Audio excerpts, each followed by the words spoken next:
awful, home, auto, emotional, builders, lips, and life is rich. Oliver's good. Oliver Sacks is rich. The John Barron Podcast.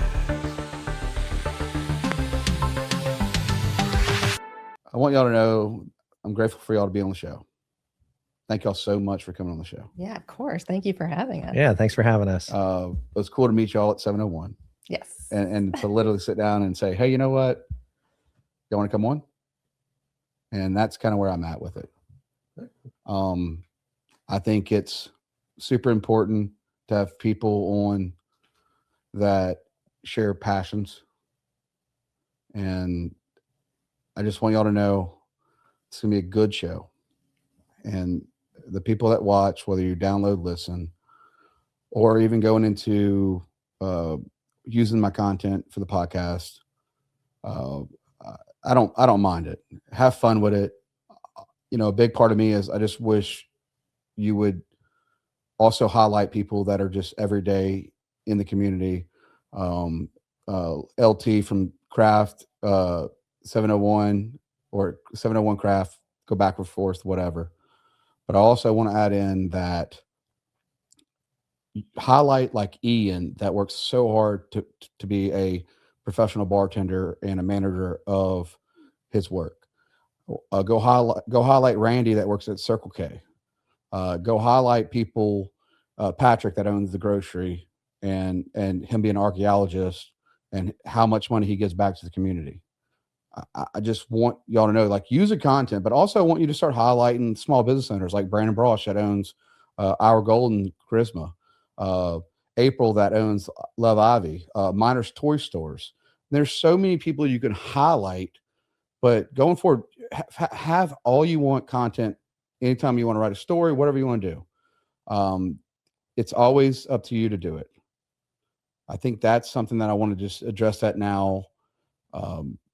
Like it's something that's important to me, and to my listeners that are listening to me on the way to Ingalls in the morning, or people that just go and work as a nurse. And you know, I want you to just look at them, write about them. I think the media should always go focus on more positive stuff, and I just wanted to address that. Like, have fun with it.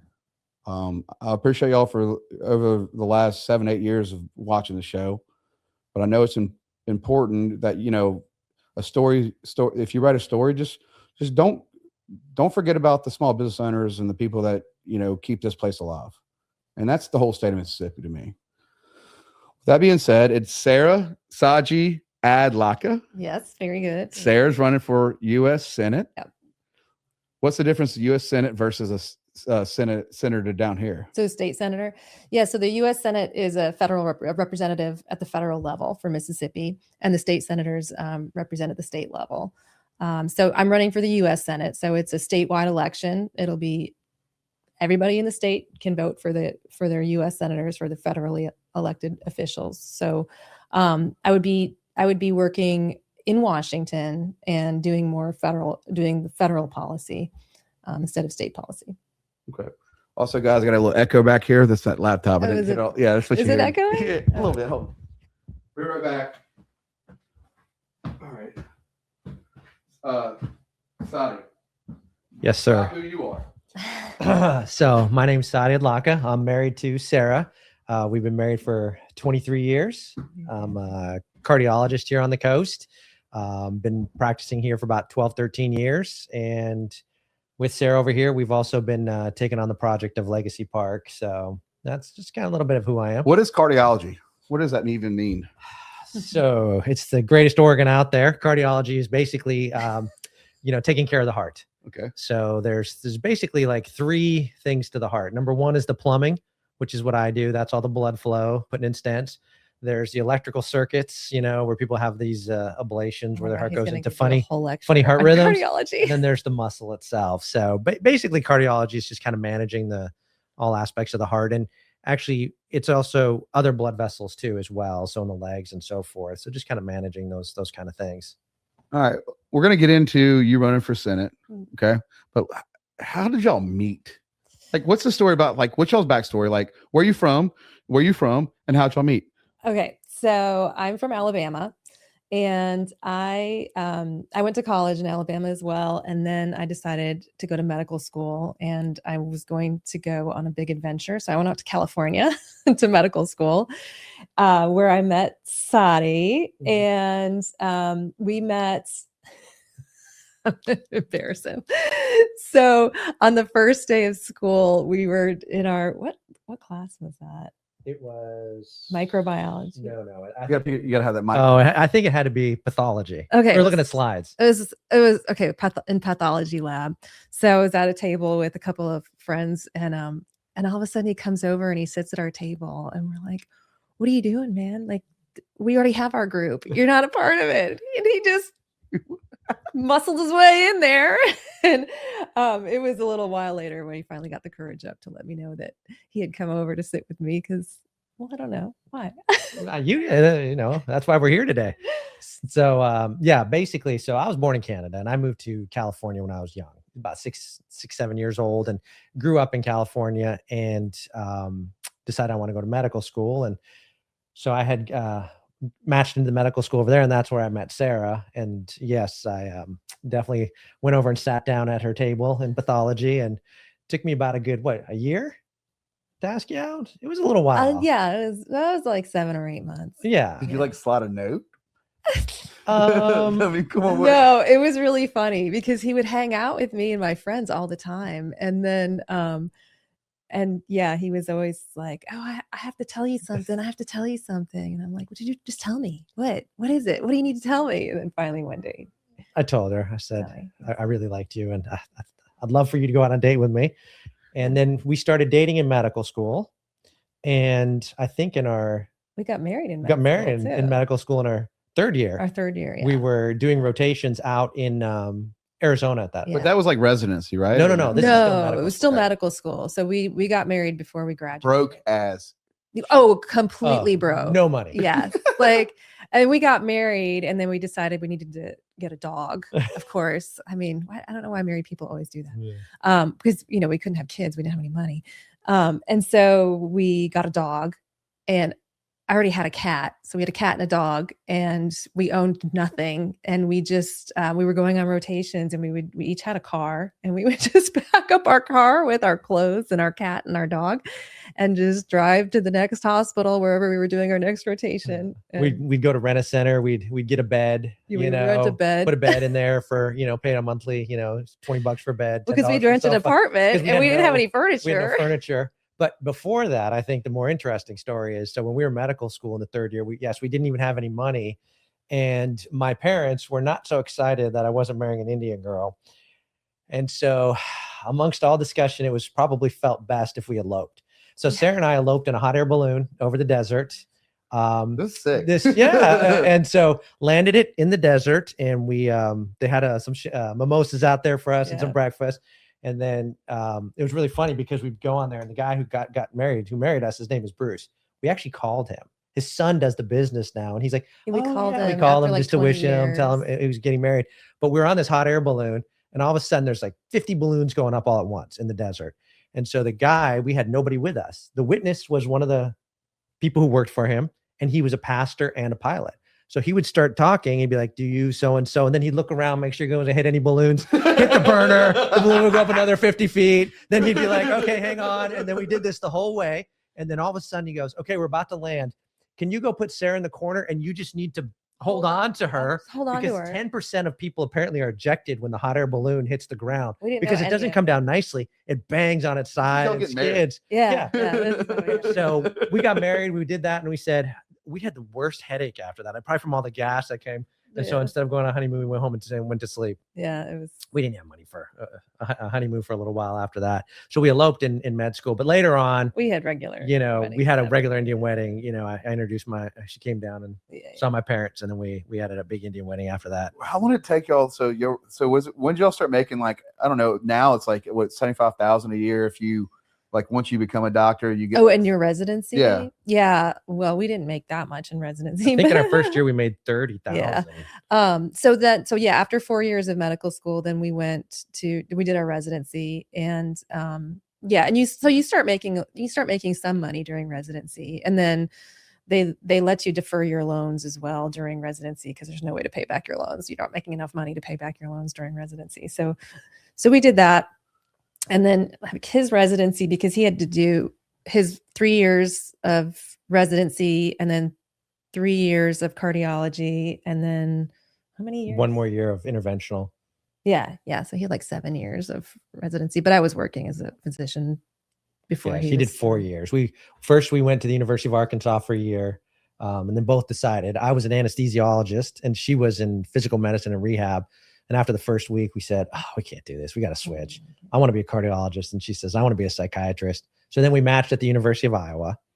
So we have a little bit of Big Ten allegiance, and our girls were born there. And then we went up to the University of Toledo up in Ohio, and that's where I did cardiology and intervention. And after that, we moved. We've been. But also, I mean, y'all it was always strict on funds too, going through this journey. Mm-hmm. Okay. How'd y'all find Ocean Springs? So we knew we were going to come back to the South because I'm from Alabama and my parents are still there, and so we were just looking in Alabama and Mississippi. In areas that were close by, and there was a job opening in Ocean Springs, and so I had been to Ocean Springs before, and so I knew about it, and so I was telling Sadi, like, yeah, we need to definitely take a look at that job because I love this area. So, what year was that? 2013? No, before then. Oh, that she had come down, or when we 2011. I think we moved here in 2012. 12. Yeah. Were you excited about when you first got here? Truthfully, yeah. This is very interesting. So when I first came down here, when you're from California, you think nothing exists outside of that. And so when I moved to Mississippi, originally I liked it, but then I was here and it was just very different. It was just sort of culture shock. And I'll be honest with you, I was like, what have I done? Where are we living? I can't believe we're down here on the coast. Mississippi's so different.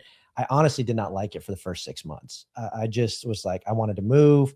I felt like I didn't blend in with anybody. And then after about 6 months, I started just kind of interacting with my patients, started making more friends and so forth. And man, I tell you, this is the best place I've ever lived. And I'll tell her that all the time. I said, we've lived in Vegas, Phoenix, California. We lived in Ohio, Iowa. I'm not going anywhere. I loved it. But I did have culture shock when I first came here. And that's being honest. Like, I mean, y'all been here for 15 years. Yeah, we've been here for a long time. Yeah. And Sadi is like the ultimate Southern boy. It's just so funny because he fits in so well now. I mean, he loves college football. He loves the South. He's just like, he was meant to live. Love barbecue. I love it down here. And that's why we've invested so much in the community. The only thing is you can't clap with your foot on the live show because it will spire off the video. Oh, okay. That's one thing because I have the nerve sick. I had to learn that too. I should have said that earlier. But like it stays on, but it goes like this, like it flickers. The fact that you started meeting patients and then you're like, okay, because I'm with you on this. That's why I will never leave this place. Is the food. That's delicious. It really is. And if you like, it's once you start meeting the people, they're gonna open the door for you. Like, and that's something they're gonna open the door for you. They're always gonna that's something that hospitality has always been a big thing. My family's been here forever. My family is from here, and it's always been manners. Yeah, I used to tell him that all the time too. When we lived in other places, it was like, I mean, I'm going back to the South. Once when I went to California, I mean, I was there for probably about a month, and I was like, I just want to go home. But I would tell him that all the time. It's like it's completely different when you go to. I know even when we lived in like Arizona, it was like you don't really talk to your neighbors. I mean, we didn't know our neighbors. Nobody ever talked to each other. And when he would come down to Alabama to visit before we even got married, and he would come down with me and be waving to people in the car or wherever we walked in, you'd have conversations with people, and he would always be asking me like, do you know them? Like, do you know everybody here? I'm like, you're in the South. Everybody's, What part of Alabama? Montgomery. Okay. It's a cool place. It gets a little, that gets really hot sometimes. Yeah. Like a dry hot. Yeah. Oh, well, I don't know how dry it is, but it's. No, but the feeling for me, because like I've been up there like about 3 times. I went to like 2 concerts. Okay. And it's just like, because I actually went to Daphne High. Oh, okay. right there out of Baldwin County. Yeah. But you can tell the difference area. Mhm. But I was telling John on the phone earlier, I was like, dude, I've tried to escape to go to Florida. I've tried to escape to go other places, but it always brought me back home. Yeah. Oh yeah. And that's something that I didn't know how much I love this coast. Yeah. And, for y'all to like, you found when did like, so what year did you find Ocean Springs? Like when did y'all actually move here? We moved here in 2012. Yeah. Like full time, like just Yeah, we Yes. just bought your first home or Mhm. We rented when we We first rented, came yeah. for a little while. And then it was funny because I kept seeing the beach and I said, man, it's all empty over there. So one day I walked up to one of the neighbors. I told Sarah, I said, I want to live on the beach. I've never lived on the beach. I can't believe this stuff is so cheap. And so we're driving and I walked up and I saw one of the gentlemen living on the street. I said, hey, is there nuclear waste on this beach? He said, no, why? I said, I'm from California. This lot would sell for millions and millions of dollars. Why is this whole street empty on East Beach? He said, it's Katrina. I said, well, what happened? He goes, the wind insurance is so high. It's so expensive. Nobody wants to build back here. So I said, let's buy this lot. We purchased a lot and then we sat on it for about a year while we were renting. And then we started building the house. And that's kind of how we ended up. what group did you join? Like when you got into, because there's not that many, like, I know Ed, but like what group did you join? Was it Hussein's dad and all them at the beginning? I mean, yes. Okay. So I used to like grow up at his old house when Hussein's parents were both married. Oh yeah. Yes. We've been So to on that. Start Bayou, I think it was Yeah. like the original. There was That was beautiful. No, that Oh, Bayou Seville was the one that I knew him with. Oh, I don't know about the so one. he had a house and Hussein's my age. Yes. Okay. But I think he was the first cardiologist I ever met. Yeah. Like for me as growing up was Right. yeah, and he just all he did is work. Yeah. Work. Yeah. And that was something that was like cool to see. Like I didn't know what kind of doctor he was. Tom was like, but he's always just like, hey, boom, got a call, got to go, got to go. Yeah, I mean it's definitely busy. It's a different career. It is. Oh yeah. And did you, so as y'all start building y'all's family here and then building that house, Mhm. that y'all still you still live in that house? Oh yeah. Oh yeah. Mm-hmm. So that was kind of the situation. And then when did y'all start meeting the neighbors? we knew the neighbors. We met them before we even Well, there was only like one. Oh, house yeah, that's next to true. us, and When then we they first started building built. after that. That's true. There was only Yeah. one house. And then we were one of the first houses probably in that area first people to build Yeah. back. And we were at that point too. We were training for to do an Ironman, a triathlon, and so we got kind of into the triathlon community with some other people, and that's kind of how we started making friends here along the coast. Running? Well, yeah, that's- running and biking and Swimming. swimming. Oh, it's triathlon. Triathlon's like, yeah, It's a swim, couple, bike, it's run. added stuff. Oh yeah. Yeah. Well, we had been runners and done some marathons. And Yeah. so then we decided let's add in the bike and the And and the swim. swim. So we did that. And where'd you start working at?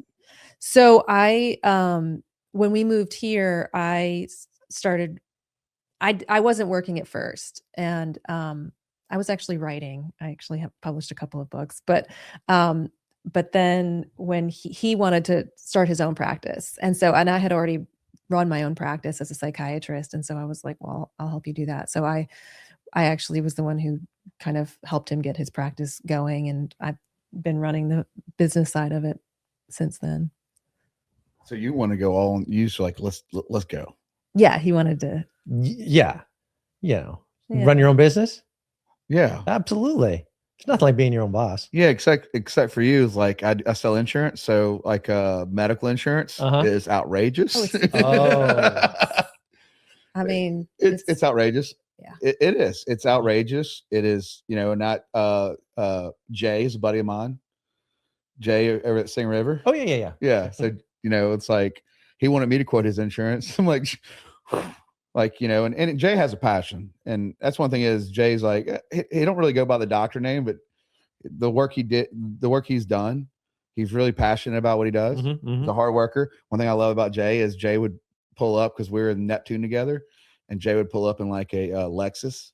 And I'm like, Jay, he's like, come on, man, let's get a beer. It was like, cause it's more about the work. and being in that situation of Yeah. you're in a different level, and you're in a different level. Like when it comes to being a doctor, like there's way more behind that. Okay. Then we go into, there's a lot of sacrifice in y'all's position. Cause I mean, you look at that of being, being a part of your own business on that level. When did y'all start getting into like, hey, you know what?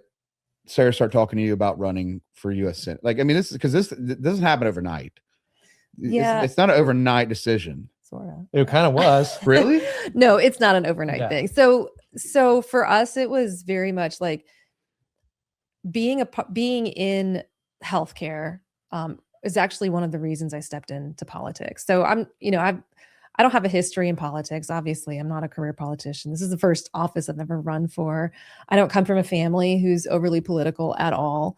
But it's kind of like you said, when you're training to become a physician and you're working as a physician, there isn't a lot of time to do other things. I mean, you just kind of put your head down and you're working and you're just doing, and you're figuring out how to navigate these systems, right? I mean, the healthcare system, and it's difficult. It's difficult as a doctor. It's difficult as a healthcare administrator.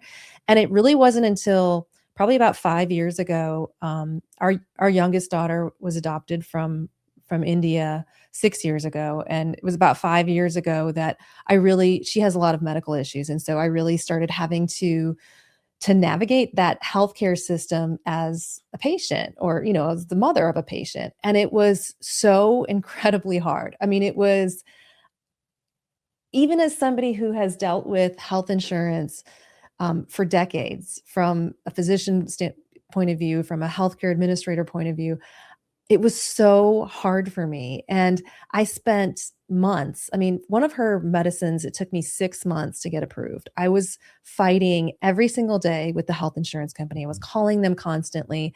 I was on the phone with my daughter's provider. I was sending letters to the insurance commissioner. I was calling the insurance commissioner. It took me 6 months to get one of her medicines approved. And by the time I finally got it approved, the copay was $350. And I was like, who can afford that? I mean, how are people doing this? And I asked her doctor's in New Orleans, and I asked her that question, like, how are people doing this? How are people getting these medicines approved? I know what it took me to do it. Can you hit on copay? What is copay? So copay is what the amount that the insurance company doesn't cover. So they'll say, and depending on your insurance, you'll have different tiers. There's different tiers for different medicines. And so, a lot of copays will be maybe $5, or you won't even have a copay for a really cheap medicine. Or $20. Or $20. $20 normally. The copay. Right. It's usually, but it was $350 was the copay for this medicine. It's insane. And so her physician just straight up told me they're not doing it. Like, these people aren't getting the medicines that they need. They're not getting the procedures. In fact, one of the procedures that my daughter ended up getting that I fought really hard for, she said, you're the only patient, you're the only parent, or she's the only patient I've ever had that's been approved for this. Mm-hmm. She was like, I can't believe you got approved. We need to go ahead and do the procedure right away before they figure out that they're, that they didn't deny you. And so, I mean, that was one of the things that really pushed me into politics, was like, was first of all figuring out, why is it like this? I mean, why is healthcare so expensive? What's going on with these insurance companies, and really realizing what an impact government has in subsidizing these insurance companies. I mean, it's so convoluted and it's so complex, and it stems from the policies, the red tape, the restrictions, and everything from the federal government, and the subsidies from the federal government. And really, like, studying that and realizing, how convoluted everything is, and just how dirty it is, and how much the politicians are bought by the insurance companies and these lobbyists, and realizing that, like, these our elected officials these are career politicians. I mean, what do they know about living in the real world? What do they know about? Do you think any of them have ever had to call the insurance commissioner to get their daughter a medicine? Or, I mean, I don't think any of them would be able to even to navigate this system. And yet here they are writing law and writing policies about healthcare. It doesn't make any sense. Yeah. I mean, $350 is not bad. I have so many heart medicines that are $700-800 copays. I mean, all the time. And they're like, doc, is there something cheaper? I'm like, this is the best medicine you can get. And they say, I just can't afford it. And also, I mean, I have to say this. I have one of my insurance license has health in it. I just won't sell it. Something for me, when I sell PNC, like property casualty, home and auto, and life, but I can't sell something until I really find a carrier that I believe in. Right. I'm not selling it. Yeah. I'm like a turtle. Like I just won't do it. I've been having it for the last 4 years. I'm not selling it. I'm not selling it until I find a carrier that will. I got to believe in that product. Yeah. You're going to have a hard time in the medical profession. We self-insure because, obviously we have we have our own business. So we buy our insurance. And another one of our daughters, she had thyroid cancer, and, there's only like 400 cases a year.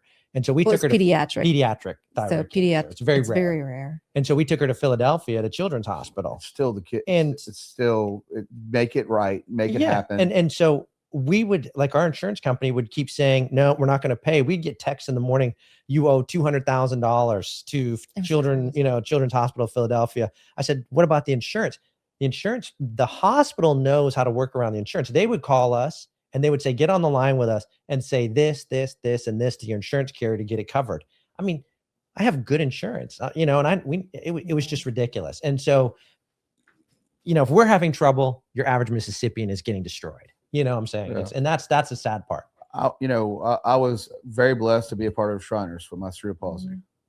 And I was born with that and can't get rid of it. And I'm not going to get rid of it. I always look at people that have two good legs, way stronger than me, but it makes my mind stronger from all the books I read, like the audiobooks. And I was telling somebody the other day, I had a friend ask me, like, well, I'm going through stuff like, why don't you do Dale Carnegie's Stop Worrying and Start Living? Do a scenario book on, companies coming after you. And there's always for me, with also being dyslexic, I do audiobooks on one time. Like, and that's how I do. Like I literally just do books. And I think in a situation where y'all are at, it's like, and I'm not kissing y'all's ass on this. It's like, but being doctors and going, what? Like, I mean, I think healthcare should come down. Like, because it's so expensive. I mean, my mom had cancer and we had rental houses and we had so many things. My mom was a stockbroker. My mom lost everything by her cancer bills and treatment. And that's why I started Carter's Champions. Yeah. And I was telling John, I always kept that private, and, John did for his aunt. But the reason I get up every day for the foundation is I know what it felt like for my mom to lose everything. Yeah. Over just her treatments. Yeah. And I think that's important that, people who have those personal stories, that they get involved, and you get involved in charities and you get involved in trying to change policy because you do understand, you understand. I have CP with a 5K. Like I have a 5K and like go back to Ian at 701. Right. He came up, it's my buddy. He carried me across that finish line. That because I know at the half mile, I'm done. Yeah. Like I can't walk. Like I'm like, but I got Ian hold me up. Yeah. And I got Ian going, no, because I'm not going to quit. I'll crawl. But it is the extra bills. Like the copay at $350. Yeah. That's a lot of money for a copay. Right. And most people can't afford that. That's not part of their monthly budget. You can't just add $350 into your monthly budget. So it's because most illness, even from a heart standpoint, occurs when you're older, right? So you're on Medicare. And a lot of them are fixed Social Security income. They don't have these large 401ks with money coming in. They're on fixed budgets, right? And so you throw a medicine on there that's very expensive, it devastates them, and they'll go without medicine a lot. And there's not enough, like in your position too, like being a cardiologist. And I look at Ed. I always look at Ed, and y'all do pro bono a lot. Oh yeah. And the people don't know about that. It's like you can look in Ed's eyes. It's like, gotta keep going. Yeah. I mean, for sure. You're lacking sleep. You're still out there. Because it is a big part of. It is. Because like there's certain, like, and this is something me and Ed had shared, and that's your partner. Mhm. Give him Yep, a shout yep. out. Who, Abs- what's his name? Dr. Tassan, Ed Yeah. Tassan. Yep. But like, you look at that situation where he ain't got a choice. If you got a person in that situation, you got to jump, Oh yeah. and you can't go, well, wait on the paper. It's Yeah. like, No. no, stop. And I think too, most physicians want to help people, right? Yes, And so, absolutely. when you have, especially when you have your own practice, and it's not like a hospital practice, because when you're working for a hospital, they're the ones saying like, okay, this is the copay, and they're sending bills to the patient. And what's nice about having your own practice is that you really know your patients, and you can just write stuff off. And so we do that a lot. When we have our own practice, it's very like, these people, and it's not, like, okay, $50 copay. There's no way they just can't afford it. Is the copay go to the doctors or go to The copay goes to the doctor. Yeah. But yeah, it goes to the doctor. So depending on what plan you get, Yeah. But if you work for a hospital system, the then plan the should be copay that will go to difficult. that. I mean, that's one thing is too. It's too many So, plans. Yeah. There's it a is. million plans. Like you go buy a car, it's like no, just give me a car with leather, Yeah. or give me a car that don't have Yep. leather, but don't like. There's no like the a la carte. I hate a la carte. That's one of the biggest things to me when it comes to insurance on PNC. With like, if you look at like home insurance, they have what you call like loss of use, which I understand will go to, it goes to like hotels if you need hotel and stuff. But I mean, I've seen some policies that I've written that are like $150,000 in loss of use, where it's like, but they're not going to give you the money. They're going to pay up to a certain amount. So it's like, but your premium will come down, but it's a la carte. Like when I write insurance, I sit there and I talk to these people, and I'm not the best at this thing, but like, I mean, when I do a closing, I do a lot of closings on houses. They're replacement costs. Mm-hmm. So like, they're not, if you put your house at $700,000, they're not going to give you $700,000. They're just going to rebuild your house. Right. So if that house is $290,000, that's what they're going to rebuild it for. Right. Oh yeah. So like, I get people like, I had personal content, and I'm like, I had a person had personal content like 200,000. I'm like, do you have photos of your personal content? They don't cover your furs, your rod and reels, And I try so hard I'm trying to be more honest as I get older. Like, and it bites me a little bit because, like, there's people like, well, I want this coverage. And I'm like, but can you take photos? Can you show me receipts? And I had a guy, like, I'm not going to say his name, but I had a buddy, like, him had a roof fall on his house, and him and his wife had heck of a personal content coverage, stuff like that. They gave him $38,000 personal content and the roof. Yeah. And he's a chef that's won a lot of awards in Gulfport. And I'm like, to hear that story from him, and I'm like, it's replacement costs. Well, it's hard. It's hard to sell insurance when you're an honest person, right? Oh yeah, for sure. But that's the path I choose. Yeah. Like, I'm not going to change my path. Like, No, it's good. And you should not. You should. But you look at that situation too, like copay. Like, you look at like, why was it $350? Right. Well, because it's an expensive medicine to start with. There's a lot of convoluted reasons for it, but it just, that's what they put it at that tier. I mean, it's one of those medicines that they try to not to pay it. And for whatever reason, it's way overpriced. I mean, there's many reasons for that, but it does medical sales, and he sells a screw for $800. He sells what? A screw. Uh-huh. Oh yeah, yeah. Oh, but it's not even just the newer medicines, expensive medicines. They're like, for instance, colchicine. It's an old drug used for gout, right? You could buy it for a dime. Well, nobody wanted to make it because there's no money in it. So they sold the patent to another corporation, to another company, bought the patent, even though it's been around for decades. They started turning around and selling the drug for $300. Well, all these people needed the money, but they said, well, we've got a new patent on this drug, and it's going to cost you $300 now. Why should a drug that used to cost 10 cents now go for $300 as a copay? I mean, literally this is costs like 10 cents. I'm going across the board on this, but this is a big part of why you want to run. Yeah. So, I mean, that was one of the things that really kind of pushed me into a big thing to run for. It's like you want to regulate prices for the sick. Yeah. I can tell you right now, like Legacy Park, I'm going to say this, Ed, go ahead. Y'all's Legacy Park. Mm-hmm. I'll tell you right now, Ed told me, he said, man, it's like, we just want to cut the prices in half. We want to make surgeries faster, and we want to make it more affordable. Right. And so that was one of the other things that kind of pushed me into it, was when we started doing Legacy Park. I mean, it really just started as a cardiac ambulatory surgery center. And it was, Sadi and a bunch of the other cardiologists were like, this is the future of medicine. It's going to be, because now, like providers are opening the surgery centers instead of doing these procedures in the hospital. It's just as safe to do these procedures in a surgery center. In fact, there's lower risk of infection. Correct. It's much safer. It's far, far cheaper for insurance, for patients to do it in these surgery centers. And so they're popping up all over the country. And so they were like, well, let's go ahead and build one in this area. There's only one other. I think There's two in the state. there's two in the state now. But at the time, I think there was just, well, I don't know. But anyway, so we were going to do that, but there's all these restrictions on it. So to open a cardiac ambulatory surgery center, you have to be partnered with a hospital. Well, hospitals don't want to partner with you because they don't want the competition. You also need a certificate of need. So you have to fight for that. So what is it? What does that need? What is occupation of need? What is that? Certificate of need just means like, so originally certificate of need, it was really meant to kind of reduce redundancy of services in a certain area. But what it's turned into is just control. So in order to open a surgery center, certain surgery centers in the state, you have to have what's called a certificate of need. So the health department has to say, okay, well, there is a need in this area for it. But really it's just turned into like competition, like suppressing competition. It's a way for hospitals to suppress competition in the area. Did you want to add something? Correct. That's basically. And it. So the health department has to issue a certificate of need. So we had to go and, do all the studies and the demographics and everything. How many patients will this help? How much will the center make?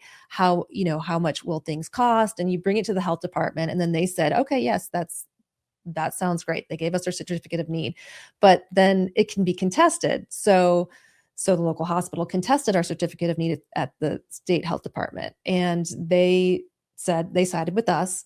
And then it got contested again and went to the Chancery Court. And so this has been going on in Hinds County. So this has been going on for 18 months. Yeah. The Chancery Court sided with us. And so now it's been contested again. So now it's sitting in the Supreme Court, the state Supreme Court. And so it's been 18 months. I mean, I can't even tell you the amount of money we've spent in legal fees, for these court cases. Do they understand that y'all are the ones that y'all are like, y'all are going to lose money. Do they understand this? Like, y'all are the ones fighting to make it lower when y'all are the ones that could benefit from the money. Right. Well, yeah. And so it's just, that was one of the other things that really pushed me into politics was it has become so political. And, it's a government, it's a county-owned hospital.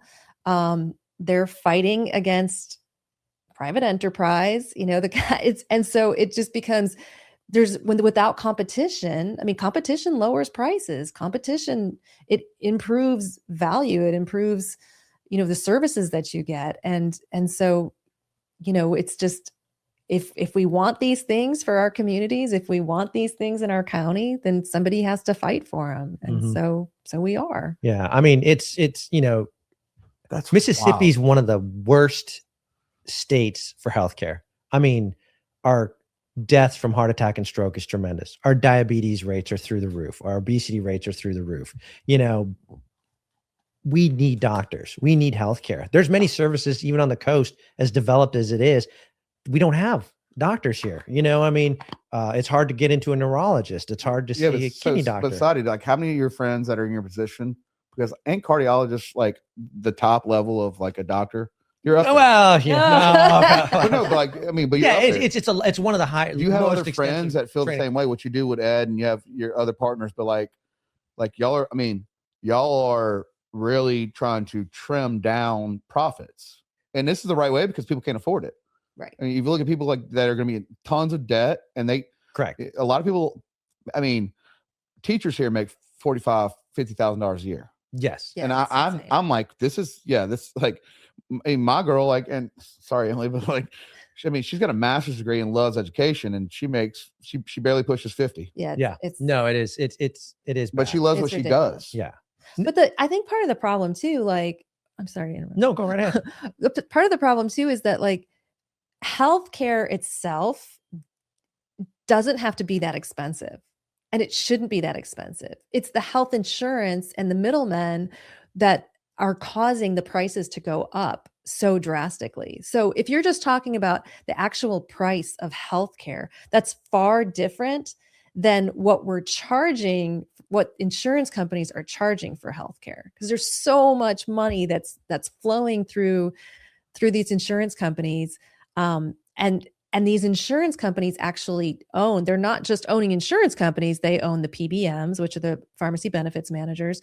They own the pharmacies themselves. They own hospitals. They own physician groups. Yeah, some of these insurance companies now actually employ the doctors, and the doctors work for the insurance company and write the prescriptions to this pharmacy, and then they decide what they deny. So And I gotta say something. Like Brownwater Banter podcast is.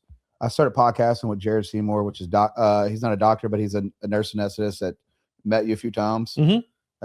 Jared just said, "Great show, Jordan," and he's been a part of the system for a long time, and he has the same beliefs I have in a lot of this stuff. And it's when we started doing podcasts together, like we really did, and we grew up together. Yeah. And he got in, but like y'all are nailing some heavy points because this is huge for the people we grew up with. Like it's emotional to me because like tore my mom apart. And Yeah. it pisses me off every day. And that's why I do have Carter's Champions. That's why I get up every day to give free mammograms. That's why I get up every day to make a difference and that's why I have my damn health insurance license and I wanted to sell it. And then I start reading into it. I'm like, I know. It's like, it's that's so corrupt. Being dyslexic and reading a book, I have to read it twice. Yeah.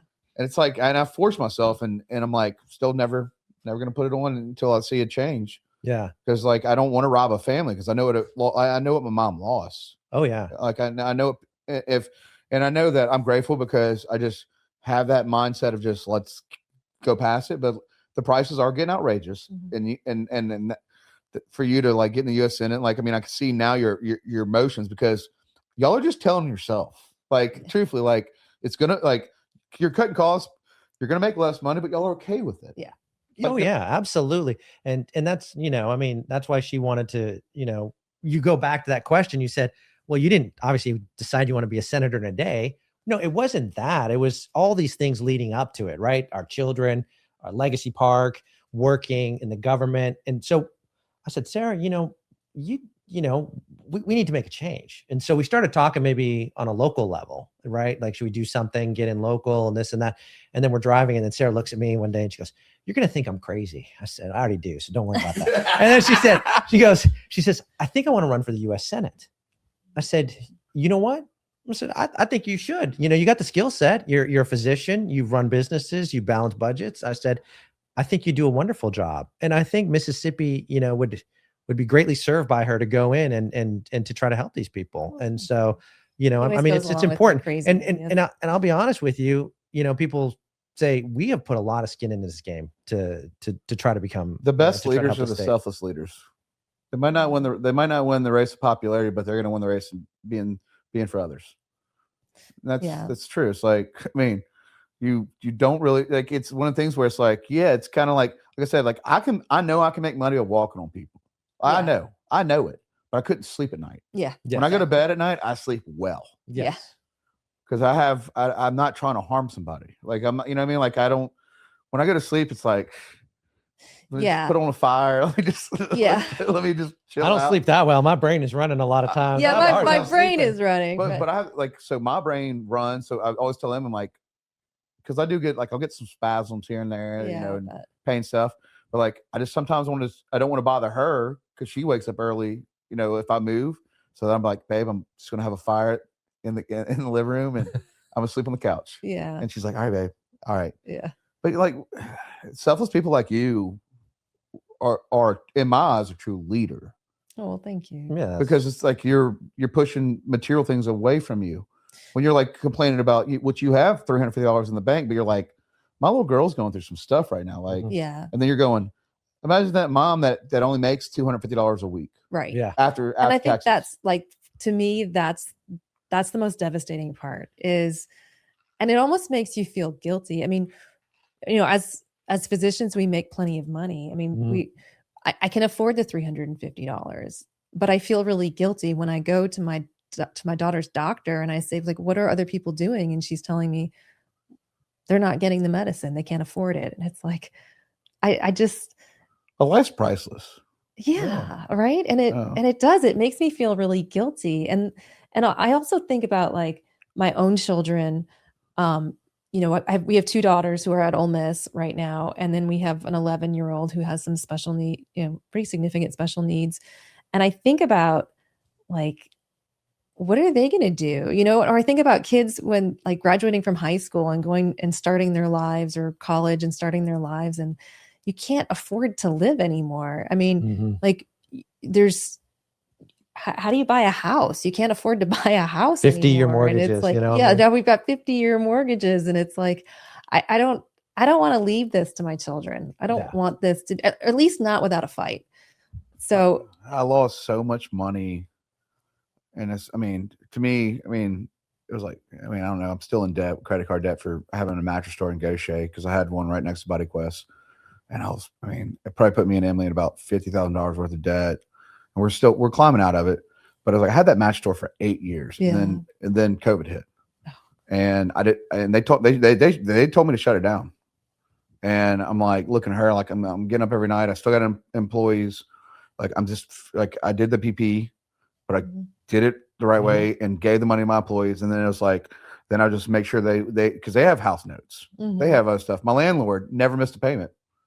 You know, when I was with him forever, he was like, I just always paid on time, because he has a mortgage on the property. yeah, sure. So like, you know, I went, you know, for me and Emily, it was one of the hardest decisions. 3 a.m. It was, I just woke up in a panic attack. It's like, I can't keep going anymore. Yeah. My whole dream was just to have a brick and mortar to be a part of the community. And I just remember sitting with her and going, we got to stop. We got to just stop, babe. Like we got to just stop, because I can't think in my head going from, I used to have trucks every 3 days during the pandemic to 6 weeks. Oh yeah. And I just went, I can't. Then they wouldn't even give me shipping numbers. They wouldn't tell me what day it'd come. And then when it would come, I'd only get 2 mattresses. Yeah. So like, but they would give me credits. They would just never refund me. And, but you look at the impact of work. It's like, I wanted my family to have passive income and work hard for it. I wanted my employees to, you know, I gave them 30% of the company. Right. I wanted them to have everything like for their family. I wanted them to grow the way I grew. They made more money than me. When it came all down to paying the electric bill, the insurance, the water bill, paying all the bills, they made more money than me. But like, this is a bigger thing. This is a bigger thing when it comes politically. Like, I mean, but people should be able to live. I mean, you should be able to have a mattress store and live, right? I mean, you should be able to be a teacher and actually be able to afford to go to the doctor. I mean, these are things that we need for our society. And these are things that I look at my children and I think, you know, like, well, what are you planning on doing with your life? And it's like, everything boils down to, you have to get a job that is secure and makes a ton of money. And it's like, you know, it's almost like it doesn't matter if you like it or not. You know, I mean, you have to do it. We're talking, if a person's got cancer, we're talking hundreds of thousands of dollars. Oh yeah. You better have a big job, because my mom was a stockbroker. So you better have enough where, because I know in my heart, like I know that I'll never have, you know, left assets. I'll have, and I'm okay with that. You know, coming up next week, it'll be coming up close. I've lost my dad last year. So I'm sorry to hear that. I'm not going to be left with anything besides heirlooms that I'm proud of. Yeah. My grandfather's ring, my dad's cardigan that I actually gave to my uncle. Because it's not even my real uncle. Yeah. It's my dad's best friend of 47 years. So it's like, I'm 39 years old. So it's like, for him, it's like, you know, and he fights every day to leave something for his kids. It's like, and he does well. I mean, he striped the whole entire, this image striping right here. He did all the striping in Ocean Springs on Government Street. But he's trying to find a foundation for his family. Oh yeah. You know how hard it is. I mean, it's so hard to make $1,000 a week. Yeah, I know. But it shouldn't be that way. I mean, you should be able to, like you said, you should be able to be a teacher and and go to the doctor. I mean, you should be able to raise kids. You should be able to have a family. You shouldn't Afford have eggs. to afford eggs. You shouldn't have to worry about Oh, like, eggs are so expensive right Oh, now. the eggs are. Dude, every time I go through Rouse's, can't go. every item is $6. You know? I can't because like Emily won't let me go because I'll go to Rouse's. I go Right. and I'll support, but like but also slide in some beef jerky. I'll slide in a few other things, beef jerky's expensive. and I'm like, but I get lost because Emily's like, you can't go shopping. You can't go shopping. But sometimes she's like, babe, you need to get this, and this. And I'm like, I'm the person 3 hours in that store going, I don't really come here. So what do I need to pick? Mhm. And then I pull it off. But then I look, it's like $150. And I'm like, Yep. that's 2 meals right now. Right. And if you want to eat healthy, Oh yeah, that's even more Oh, yeah. expensive. one of the best things Emily did, she started making her own bread. Like, Oh, we I start- did that for a long time. Yeah, Yeah, a lot of Oh, sourdough. Yeah, we started doing. We have our own garden, and Yeah. like it's starting to turn back to that, and it's just like, but it's so expensive. And I mean, I'll continue to work, and this is bigger than healthcare. It's just everything. Yeah, like you said, everything's just at a price. It's like, what's wrong with us? Just like, how about us? How about us? We need to focus on us, our community, our state. Mhm. And I know I hate to say this, like I always say this, is like I do this podcast. I have very little with Diddy. Mhm.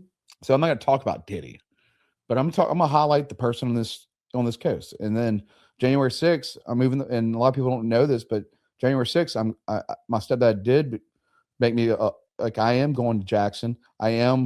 He's been a lobbyist for a long time, but he fights for a lot of cool things. Mhm. Mhm. He fights for oysters. He fights for Oh yeah. really cool things. Property taxes. This dude fights. But he signed me up, and I'm a lobbyist now. But I'm going to go and do a show up there because I want to good know for you. more about. And I'm scared. I'm so scared because it's like I don't want to leave this place. Like Yeah. I love just getting up and being a part of the community. But like Jackson's an unknown thing for me. Yeah, but you'll find a community there too. I hope, right? and Yeah. I will. But doing a show where you can have both sides on and Mhm. telling their stories, how they feel about it, every walk of life, every person, Mhm. everybody has a story. And I am with you on that. Like the prices are so high. Like, yeah, healthcare should not be that expensive. Cost of living should not be that expensive. Yeah. You should appreciate the people that are a part of this community. Mhm. And for me, like we shouldn't go and give money to other countries. Right. Like Oh, we should yeah. keep it here. Absolutely. We should keep the money here. Right. You don't even have running water in Jackson. We went up there one time and they gave us bottled water in a hotel. Like that's where money needs to I be. mean, we need to, we need to focus on our country. We need to focus on our state, before we start trying to, get involved in we everybody got, else's business. like you got Justin Wetzel right here. I mean, he's a clerk in Harrison County.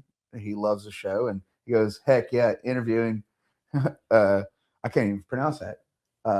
Congressional candidates. It's a fixing to get busy for me coming January 6th. Love you. But one of my best things about him was like his wife's like, oh, slide in the headphones, Mhm. like the headphones because he's a dad. And he loves the show. Oh yeah. And it's like, So but she's get like, this oh, to- you're about to listen to Jordan's show. Yeah. But I mean, he's putting his career and his life in the community that he was born in. Oh. And that's all focused on the community. Yeah. Yeah. And I mean, but it's also the whole state. And there are certain things that I'll tell you right now, Sarah, is like, if you look at insurance, like, for insurance and premiums and stuff like that, it's the coastal counties. They're like, It's a well, mess. if we're going to give money from the casinos to Jackson, we should all kind of just blend.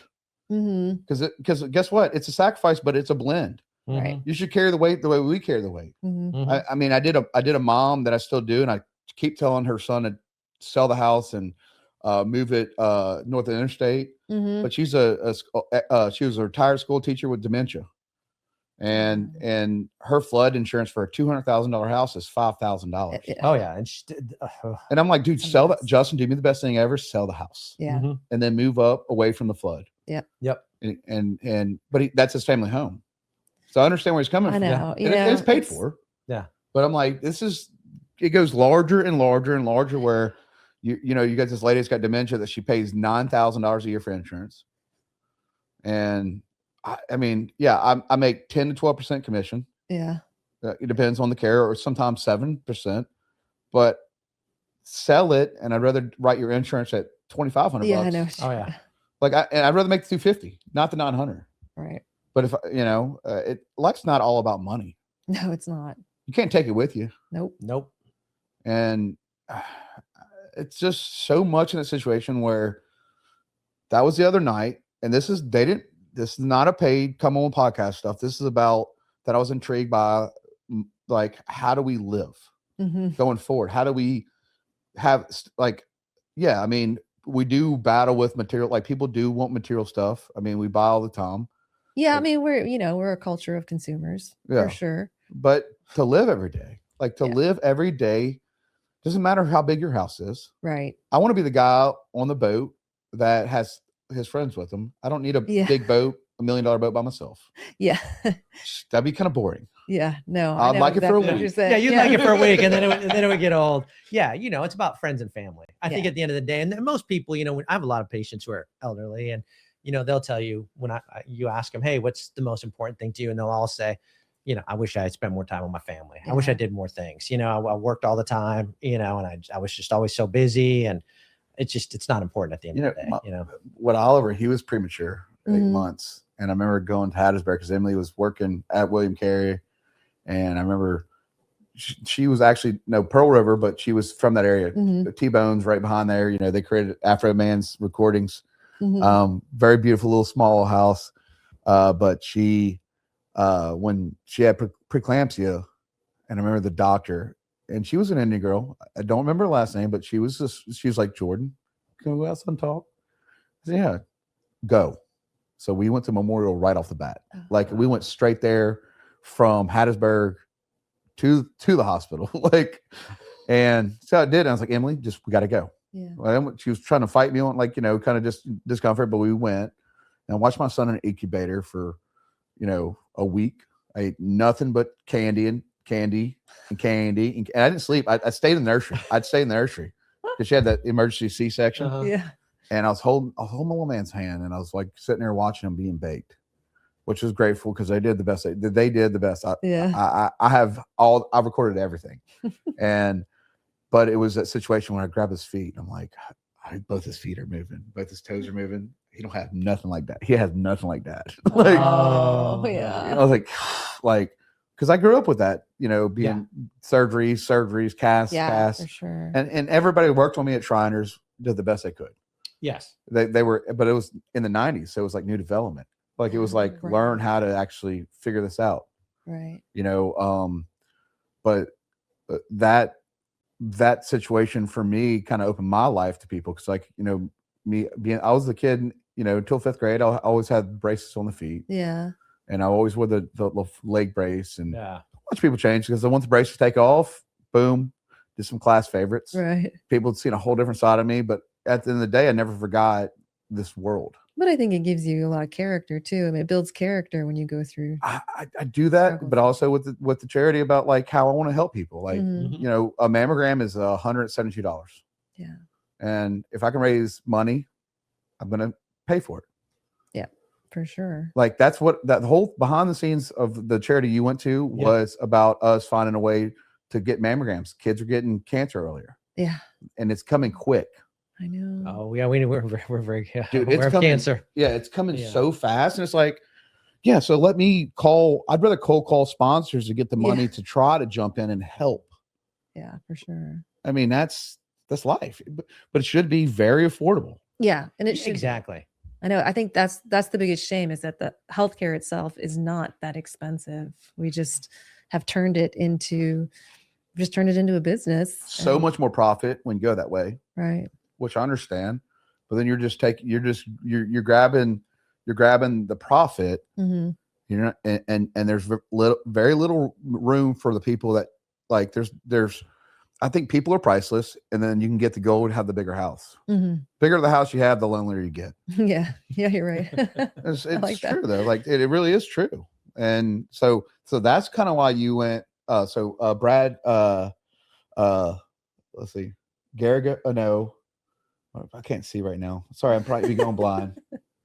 But Brad says, if you had health insurance, you could get it checked. But, you get some glasses. You get some glasses. He said, what up, doctor? He's talking about you. Oh, what's up?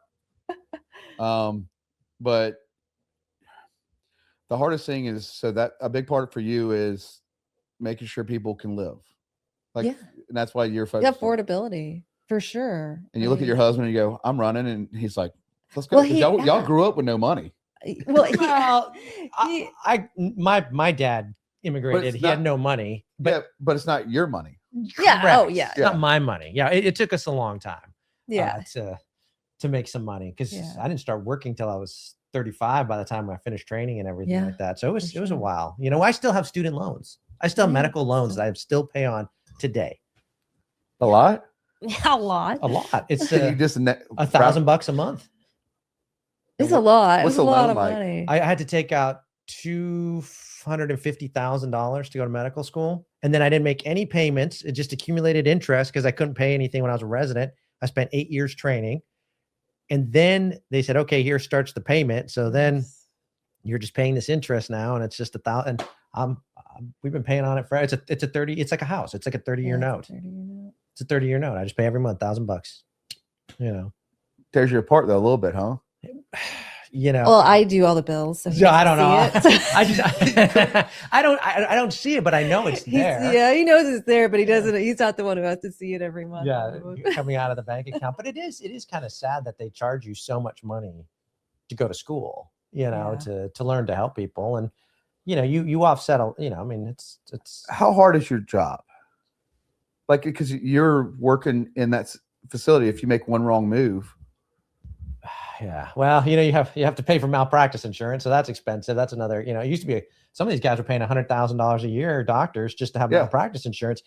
I've been blessed. It's come down, and Mississippi's done a good job protecting doctors, but it's probably, you got to put out like $15,000 a year just to have malpractice. But yes, it's every day when you go in there, you know, if something happens, you run the risk of someone trying to sue you. And you're just trying to do your best. You know, when someone comes in I had 2 heart attacks this weekend, Sunday. I went in the morning, a gentleman having a heart attack. And then I came home and was hanging out with the daughter and Sarah. We were walking on the beach. Another one came in, and it's like, you're just going in there with your best intentions. Just try to help as much as you can. And unfortunately, once you touch people, you know, you do procedures on people, there's always the risk something can go wrong, right? Never go in there not trying to do your best. But yeah, you're right. It's there's always that risk of being sued. But yeah, you're always just trying to do the right thing. Is it hard? Is it hard being a cardiologist? I don't know. I mean, it's okay. I mean, I don't like. It's hard for me to get up at 3 o'clock in the morning. But I mean, you got to be steady on your hands. You got to study the procedures. Some of my patients, they're like, "Hey, show me your hands." You know, how many of these have you done? Yeah, I mean, it's you wear lead. I wear 25 pounds of lead. Ed and I do when we do our procedures. This morning, I was in a procedure putting in a device for a patient whose heart was weak, and it took me. I was wearing that lead for 2 hours, and all the staff around us is wearing lead. We're getting blasted with radiation. You know, cancer rates go up in doctors because we're standing next to radiation all day long. And you know, a lot of cataracts, thyroid problems, things like that. But it's a physically demanding job. And you know, just seeing 20 patients in and out, you have to stay focused all the time because you know you can't just tune out when someone's talking to you. So one of the things that happened to me a lot is when I come home, I'm just like, oh, my brain is just fried, you know, because if you're going to tell me about your heart, I can't just be thinking about, you know, my next vacation. I have to actually pay attention to a lot of mental fatigue, a lot of physical fatigue. It is a hard job. We spend a lot of time at the hospital. What is so you want to go U.S. Senate and you want to go, there's other things that are going to go behind the healthcare. Mm-hmm. What other things would you want to make a difference in? Yeah. So, I mean, definitely, I'm definitely a fiscal conservative. So I am extremely fiscally conservative. Malagary. Sorry, Brad. It's Brad Malagary. He's one of your patients. Yes, I know. How you doing? Malagary. Yeah. So definitely want to work on, you know, bringing prices down.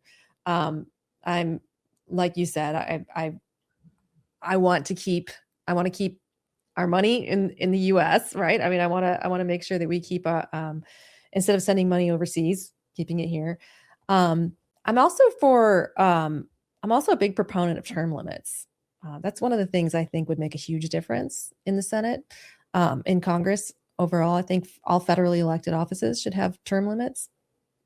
I think that would make a big difference in right now when you have career politicians, they are really good at getting reelected, right? I mean, that's just what they do. And to get reelected, you need money. And to get money, you have to get into the pockets of lobbyists and, special interest groups. And so I think what ends up happening is there's not a lot of real policy that's really done in the best interest of the citizens. It's mostly like, what lobby group is giving me my money? It's like with health insurance, what insurance company is giving me my money? And you're passing the policies that they're spoon feeding you, right, to do. And so term limits to me is one of the big things that I think would make a huge difference in, especially in federally elected politics. Who's got to vote on that? So there's a couple ways that they can pass that. I mean, it's going to be really hard to get the Congress to vote to limit their jobs. But there's also the Convention of States. There's a way to do that can be done outside of Congress. So that's been pushed. And there's also a term limit pledge. There's another kind of Convention of States using the term limit pledge, which I've already signed. I've already signed the term limit pledge, which is essentially saying that, like, I would support that. I would vote for that if it was brought up in Congress. But yeah, you're right. That's really tricky to get a bunch of Congress people to vote to limit their jobs. But I think that was the intention, I think, of our founders, wasn't to have career politicians, right? You ask that's a question that it has to be done. Like, you have to ask them to do it. Yeah, it has to be done. But yeah, I mean, why do we have career politicians? It doesn't make any sense. Go up, do your time, right? And come back and live under the laws that you wrote. Right. That was the whole You're not point. exempt That's from. like the whole point. The intention of our founders, I really believe the intention of our founders was to have citizen legislators, was to have people who came from the real world, like people who really were doctors or lawyers or clergymen, teachers, whoever, and bring their experience, bring their knowledge, their education to the government, be a service, give a service to your people, right? And then to use that experience to help legislate, to help pass laws, to help build up your country for a certain amount of time, and then go back home and live under the laws that you create, live under the legislation that you created. I mean, that's the whole point. Like, if you're creating legislation, you should be thinking about, like, how is this going to affect my family? And then when I leave here and I have to live under this, and I have to provide my, find my own health insurance, or, I have to live under these laws that I'm creating, like, can I do it? Do I want to do it? Do I want to live under these laws that I'm creating? I mean, that's a much bigger impact than. I will say, on this situation of having my stepdad and literally understanding, like, there's some lobbyists though that fight for this, like, they go all in, like, on the bills, they read everything, and there's ones that really push, like, certain laws, like they try the best they can, for sure, because they read. Yes. And I'm very blessed to have a stepdad that does that. Mm-hmm. And he, I mean, from the museums you see to the casinos to the things that he's been a part of. Right. I mean, for him, it was like, he's like, I just want to make a difference. Yeah. And for sure. I mean, I'm not saying lobbyists are bad. I mean, we need lobbyists. But there's half and half of the lobbyists. There's half and half of certain lobbyists. Like, you can take a client on, but I know my stepdad won't. Right. If he feels it's not, he always tells me, like, he ain't taking anything on if he don't sleep good at night. So he's like, I'm not going to do business with these people. Like, and it comes, but he loves to read and he loves to type. I hate to say it, like, he types up the way he writes language and the way he writes a bill is like, what, dude? Like, but it's always like, like for him, whether it's like the Girl Scouts, no sales tax for their cookies when you go buy a $20 box, mm-hmm. or certain things that are passion. I mean, he didn't make no money doing that. It's pro bono. It's like, easy. Let's help these kids. Like, and that was something I understood. But then, like I said, like, you're talking about term limits. It's like, how does that get passed? And, I also believe that, will it be 2 terms? Will it be 3 terms? Right. So, I mean, that's something that had to be worked out for like the term limit pledge. It's listed as for, I think for the Senate, it's 2 terms. It's because the Senate is 6 years. So it'd be 2 6-year terms. And I think for the House, it was maybe 3 3 terms, total of 6 because years. they have 2-year terms. So I think it was 3. So, that's something that obviously, they would have to like look at and see, how long do you really need to be there? If you come in at 30, I mean, you're to me, you're Right. good at 50. Like, Right. or, I mean, but you're good at, like, you're good at, if you're pushing it. So like, it's that, cause like, getting in position, it takes a while to even get in that position, or Yeah, for sure. learn, and to learn what you're doing. But I mean, I think if you've been in the Senate for 20 years, I think you have pretty much lost touch with the real world. and it could be 3 term. It could be 3 term, but I'm saying we got to figure, Right. it's got to be Yeah. figured out, that situation. 'Cause Exactly. like, if somebody comes in their first term of 4 years, they're trying to figure it out their first 4 years. Right. Like Yes. the same thing you went to school for. Like, I mean, For sure. Correct.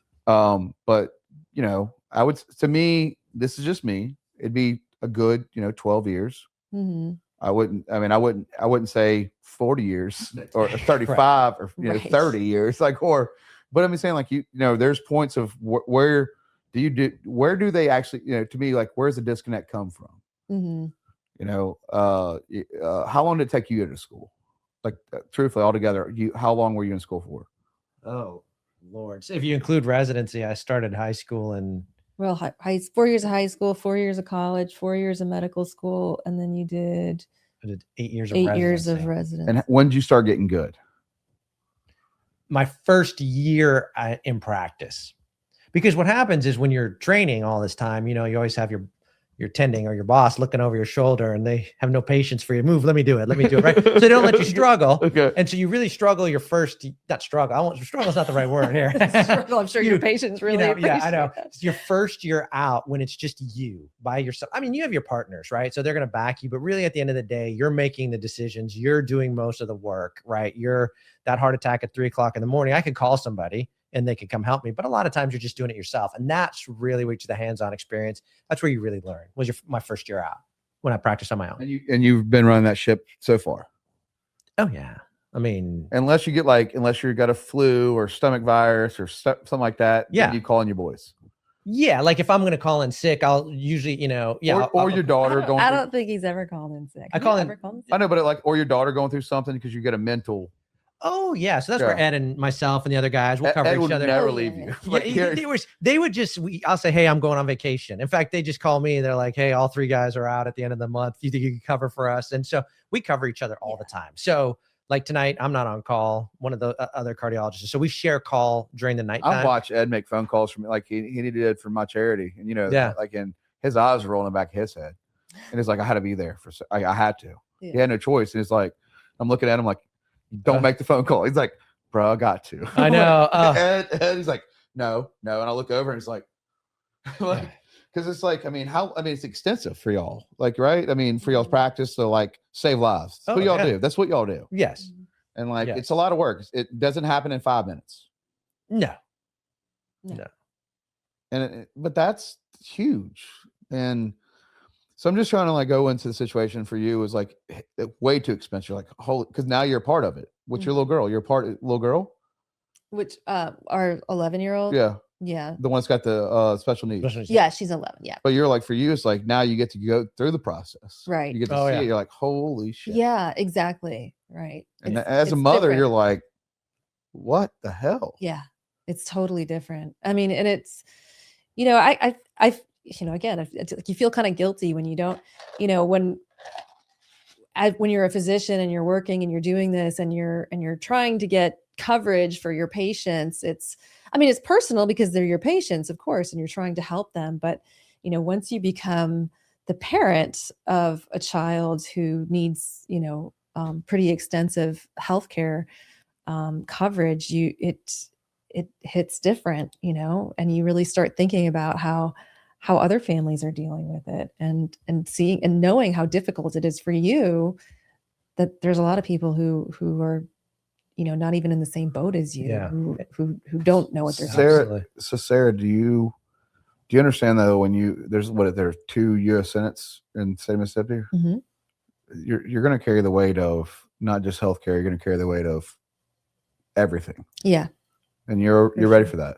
Yeah. I'm very, I you know, mean- my personality is I am a fixer. And so when I see people struggling in any way, you know, whether it's finances, insurance, roads, infrastructure, everything. everything. I am that fixer. Like I feel like I have to step in and do whatever I can to try to make a difference. So it is my personality. I am, you know, I'm educated and I'm experienced in a lot of different and knowing areas you, of knowing you life. have one of the top cardiologists in the state of Mississippi as your husband. Yeah. Knowing that he relies on you for the kids, he relies on you for a lot of stuff, and Oh yeah, and you're in it. Mm-hmm.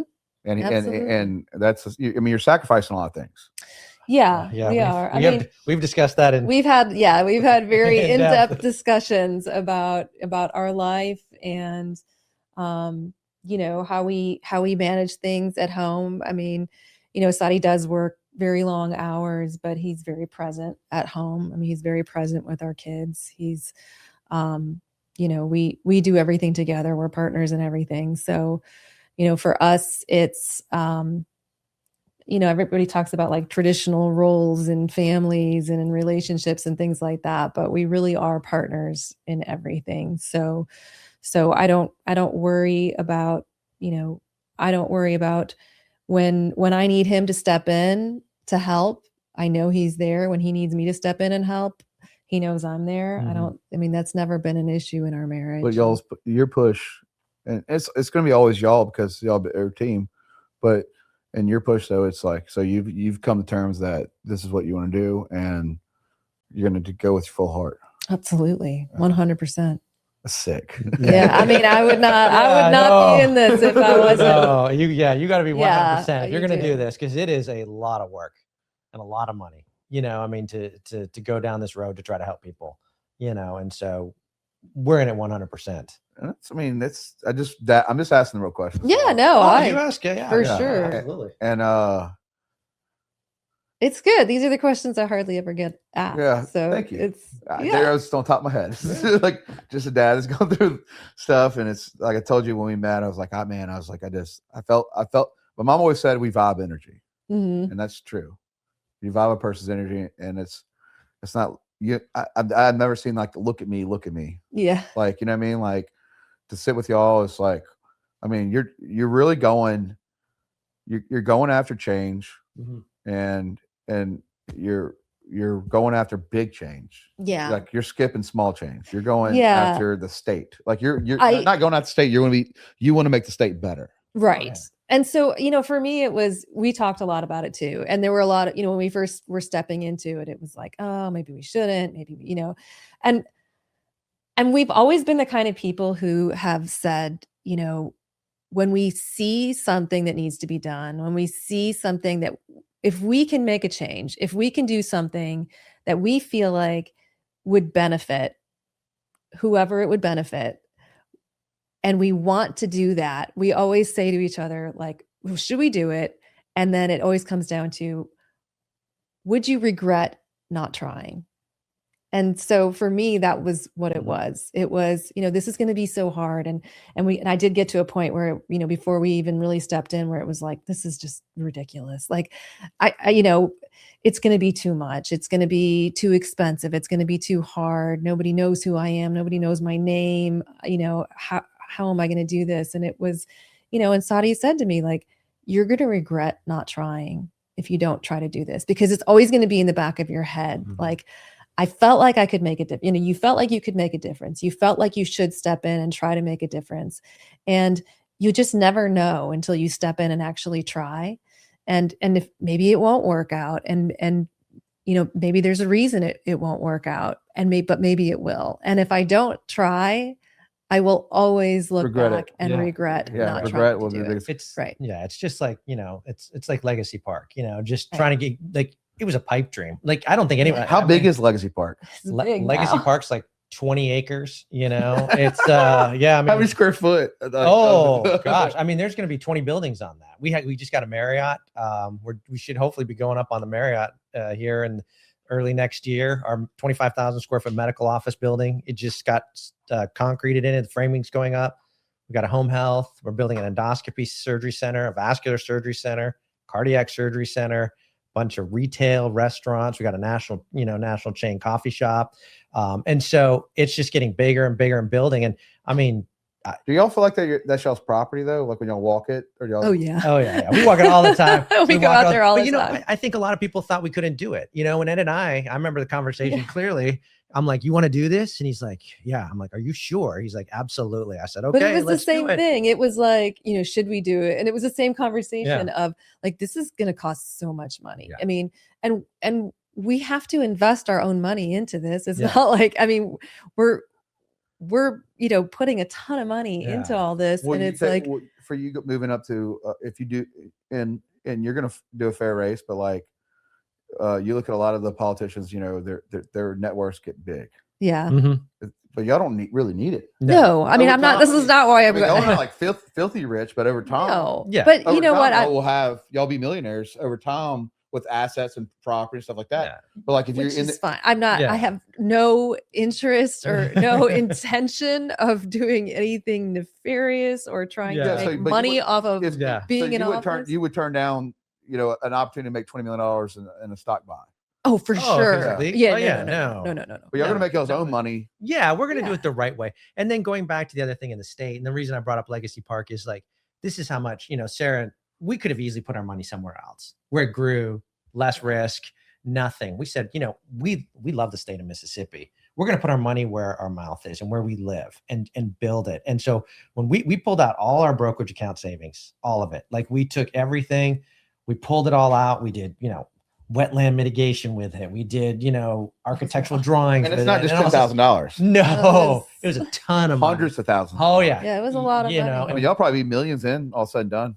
Oh God. I mean, just the first phase is a $20 million phase. I mean, Yeah. it's But I'm saying, yeah. like, but that's my question to you is that's what the youth looks at, or anybody Yeah. voting. It's like you're if you get in the position, which you have your passion for it, Mhm.